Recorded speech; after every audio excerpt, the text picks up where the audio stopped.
जय श्री कृष्ण भक्तों, आप देख रहे वैदिक राशि जान। आइए आज हम बात करते हैं।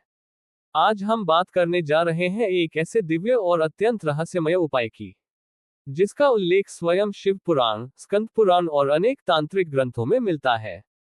महाशिवरात्रि वर्ष की वह एकमात्र रात्रि जब स्वयं भगवान शिव जागृत अवस्था में होते हैं। इस रात्रि जो भक्त सच्चे मन से शिव को प्रसन्न कर लेता है, उसके जीवन से दरिद्रता, रोग, भय, शत्रु बाधा और ग्रह दोष स्वतः समाप्त हो जाते हैं। और आज का उपाय है धतूरा का महाउपाय। धतूरा केवल एक फल या पौधा नहीं है, ये शिव का अत्यंत प्रिय पदार्थ है। कहा जाता है, बेलपत्र बिना पूजा अधूरी, पर धतूरा बिना शिव पूर्ण नहीं होते। धतूरा भगवान शिव को क्यों प्रिय है? समुद्र मंथन की कथा आप सभी जानते हैं। जब विष निकला और समस्त सृष्टि भयभीत हो गई, तब भगवान शिव ने वह कालकूट विष अपने कंठ में धारण किया। विष की उष्णता से शिव का शरीर तपने लगा।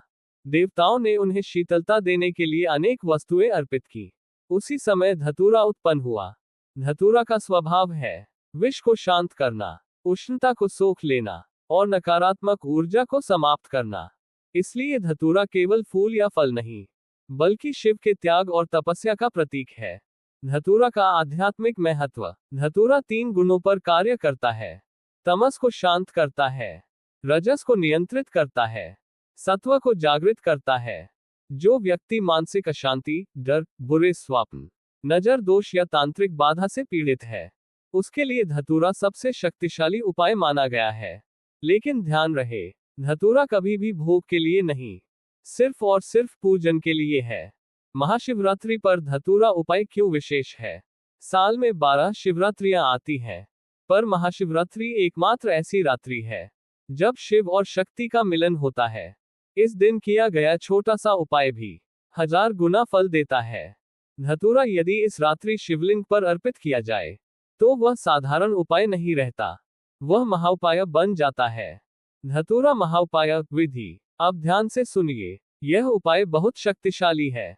आवश्यक सामग्री: 1 साबुत धतूरा फल, कच्चा दूध, शुद्ध जल, बेलपत्र, सफेद फूल, दीपक, अगरबत्ती। उपाय की विधि: महाशिवरात्रि के दिन ब्रह्म मुहूर्त में स्नान करें, स्वच्छ वस्त्र धारण करें, मन में कोई नकारात्मक विचार न रखें, शिवलिंग के पास दीपक जलाएं, सबसे पहले जल अर्पित करें, फिर दूध से अभिषेक करें। अब दोनों हाथों से धतूरा लें, आंखें बंद करें और मन में कहें, हे भोलेनाथ, मैं अज्ञानवश नहीं, श्रद्धा से आपको ये धतूरा अर्पित कर रहा हूं। मेरे जीवन के विष को भी आप अपने कंठ में धारण कर लें। इसके बाद धतूरा शिवलिंग के सामने रखें, उसके ऊपर बेलपत्र चढ़ाएं। अब 108 बार ओम नमः शिवाय का जाप करें। इस उपाय से मिलने वाले चमत्कारी लाभ: जिनके जीवन में धन रुक गया है, उन्हें अचानक नए मार्ग मिलते हैं। जिन पर शनि, राहु, केतु की दशा भारी है, उनका प्रभाव धीरे धीरे कम होने लगता है। पारिवारिक कलह, पति पत्नी विवाद, संतान बाधा समाप्त होती है। जिनको बार बार भय, बेचैनी या बुरे स्वप्न आते हैं, उन्हें मानसिक शांति मिलती है। जो साधक वर्षों से शिव की कृपा चाहते हैं, उन्हें अचानक संकेत मिलने लगते हैं। धतूरा से जुड़ी सावधानियां। ध्यान रखें, धतूरा कभी तोड़कर न चढ़ाएं, जमीन पर गिरा धतूरा न लें, पूजन के बाद धतूरा घर न लाएं, बच्चों से दूर रखें। यह उपाय श्रद्धा से करें, परीक्षण के लिए नहीं। सच्ची कथा। एक गांव में एक निर्धन ब्राह्मण रहता था। हर महाशिवरात्रि वह केवल एक धतूरा चढ़ाता था, क्योंकि उसके पास और कुछ नहीं था। 3 वर्षों तक उसने यह उपाय किया। चौथे वर्ष उसके जीवन में ऐसा परिवर्तन आया कि वह गांव का सबसे सम्मानित व्यक्ति बन गया।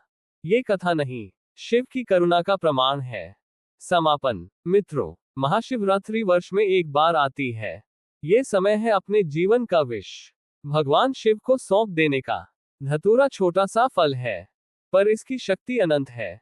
श्रद्धा रखिए, अहंकार छोड़िए और भोलेनाथ पर पूर्ण विश्वास रखिए। हर हर महादेव। अगर जानकारी अच्छी लगी है तो चैनल को लाइक करें, शेयर करें और सब्सक्राइब करें। आपका दिन शुभ हो। जय श्री कृष्ण भक्तों।